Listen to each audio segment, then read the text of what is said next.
Kebersihan merupakan salah satu faktor penting saat menjalankan bisnis kuliner.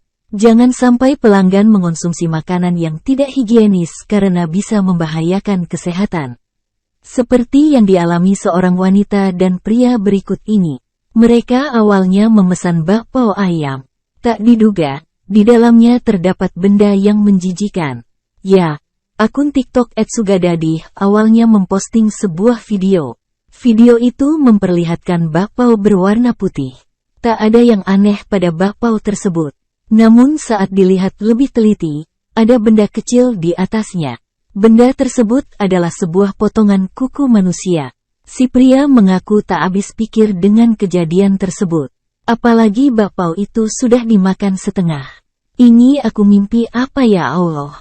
Beli bakpao ayam, dimakan kok ada yang keras-keras. Loh ternyata, tak kira tulang, ternyata kuku, ucap si pria.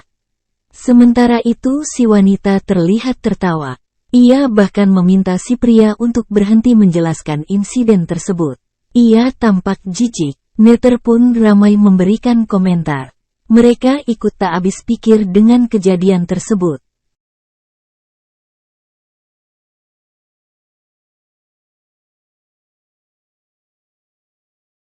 Terima kasih sudah nonton.